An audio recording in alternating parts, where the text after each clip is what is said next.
Tout smart.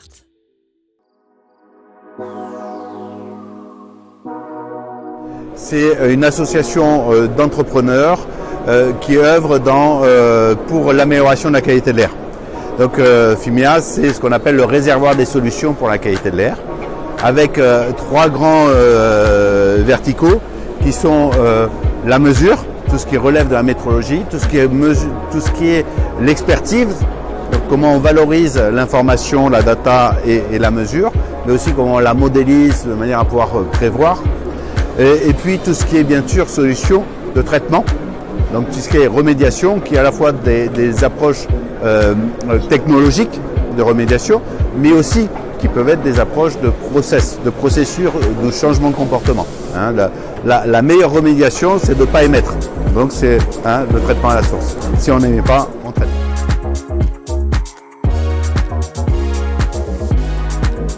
On a la typologie liée des collectivités. D'accord.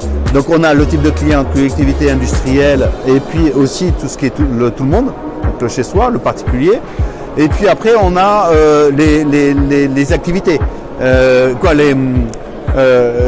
les enjeux. On a l'enjeu de la santé et l'enjeu du climat, comme je vous disais tout à l'heure. Et puis après, donc on a le client, on a le climat, et puis on a le contexte réglementaire. Le métier a énormément évolué. Quand j'ai commencé il y a 20 ans, on avait des cartes IGN, et on regardait sur la carte comment on faisait. On était vachement moderne, on avait un GPS. Donc ensuite on arrivait sur site avec le GPS. Aujourd'hui on fait tout avec Google Earth. Voilà. Donc on a intégré le numérique énormément dans nos approches parce que ça nous fait gagner énormément de temps. Et donc derrière, nos prestations sont aussi beaucoup plus opérationnelles, beaucoup moins chères que ce que c'était avant. Donc le numérique est devenu une composante majeure de la façon dont on procède aujourd'hui. Quant à la donnée, c'est pareil. Il y a énormément d'évolutions. Au départ, il fallait qu'on aille base de données sur base de données. Maintenant, on a des outils qui s'appellent les API, je crois. C'est bien ça. Et donc, ces API vont nous permettre d'optimiser la récupération des données, que ce soit au niveau des réseaux de surveillance de la qualité de l'air. Donc, tout ça, on peut récupérer ces données directement. Il y a un serveur national.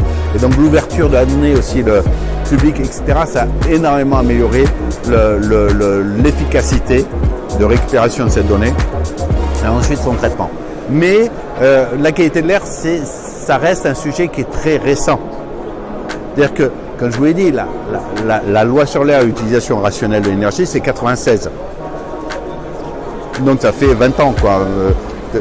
Par rapport à la mécanique ou par rapport au bâtiment, alors là, c'est les Égyptiens. Donc forcément, on n'est pas dans les mêmes échelles de temps. Donc on est en train de monter en compétence là-dessus.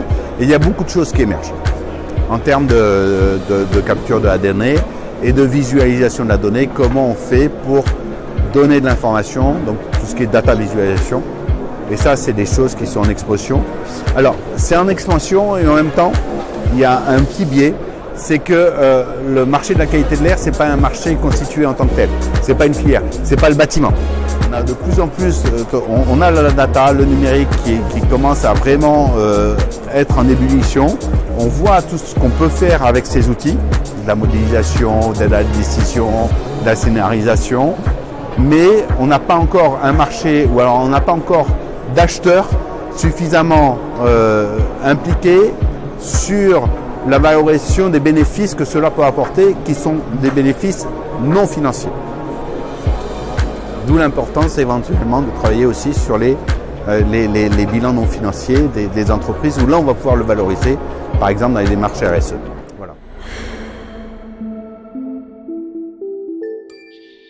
Tout smart.